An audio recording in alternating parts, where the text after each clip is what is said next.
귀하신 여러분 반갑습니다.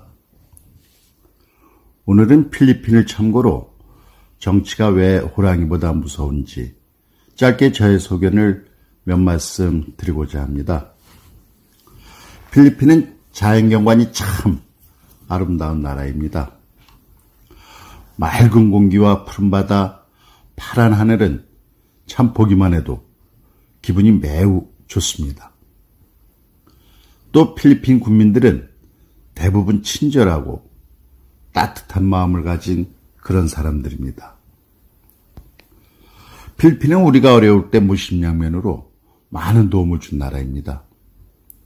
1948년에는 유엔에서 대한민국을 지지하여 유엔 가입 승인 결의안에도 찬성해 주었고 1950년 6.25 전쟁 때는 무려 7,420명의 군대를 보내서 한국을 도와준 나라입니다.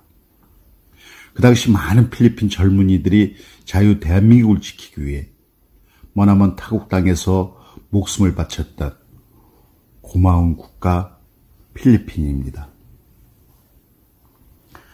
정치적으로도 필리핀 대통령이었던 라몬 막사이사이를 기념한 막사이사이 상은 아시아의 노벨상이라고 할 정도로 권위가 있어서 한국의 유명한 정치인이나 저명한 학자, 종교인들이 이 상을 수상하고 적극적으로 홍보할 정도였습니다. 그럴 정도로 필리핀은 아시아에서 제일 잘 사는 나라 중 하나였습니다.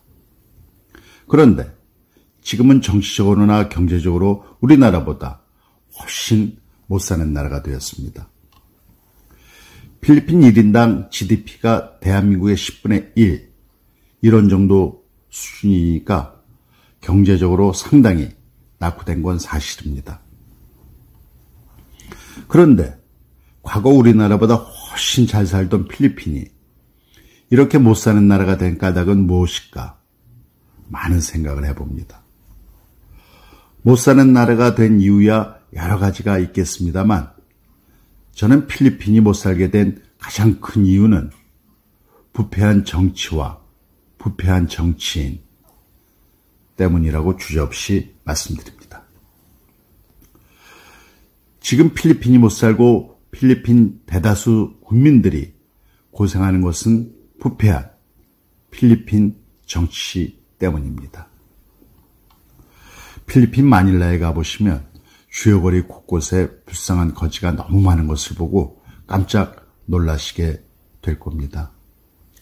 거리를 걸어갈 때는 물론이고 택시를 타고 가다가도 택시가 신호등 때문에 잠깐 멈춰서게 되면 여러 명의 아이들이나 또는 아이를 아는 젊은 엄마가 와서 구걸하는 것을 너무나 쉽게 보게 됩니다. 참 가슴 아프고 속상한 일이 아닐 수 없습니다. 필리핀 대다수 서민들의 주거지도 일반 한국 분들은 상상도 못할 정도로 누추하고 형편없습니다. 물론 필리핀 일부 상류층은 상상을 초월할 정도로 아주 잘 삽니다. 저는 필리핀 국민을 좋아합니다. 필리핀을 조금 더 폄하하려는 생각도 없습니다. 이 모든 불행한 일의 주요 원인이 부패한 필리핀 정치인과 부패한 필리핀 정치 구조 때문이라는 말씀을 드리려고 하는 것뿐입니다. 여기서 잠시 중국 공자님 말씀을 한번 경청하고 지나가 보겠습니다. 어느 날 하루는 공자님이 태산 근처를 지나고 있는데 어느 한 여인의 슬픈 울음소리가 하도 기이해서 제자인 자루를 보내 그 이유를 알아보라고 하셨습니다. 그랬더니 그 여인이 하는 말이 예전엔 시아버지가 호랑이에 물려 죽었고 얼마 전엔 남편이 호랑이에 물려 죽었는데 오늘은 또 호랑이가 제 아들을 죽여서 슬퍼서 옵니다. 그래서 다시 묻기를 그럼 왜 호랑이가 무서운 이 산속을 떠나지 않느냐 라고 묻자 그 여인이 답하기를 여기는 가혹한 정치가 없기 때문입니다. 라고 짧게 대답했답니다. 이에 공자님은 제자들에게 가정맹어호야. 가혹한 정치가 호랑이보다 더 무섭다 라고 말씀하셨습니다. 우리나라도 능력 있고 책임감 있는 사람들이 중앙정부나 지방정부 살림살이를 맡아서 하면 좋겠습니다. 무능한 사람들이 선심성이나 선동정치를 하지 않기를 바라봅니다. 가혹한 정치가 호랑이보다 더 무섭다라는 공자님의 가정맹어호야라는 말씀을 되새기며 오늘의 말씀을 맺을까 합니다. 귀하신 여러분 경청해 주셔서 고맙습니다.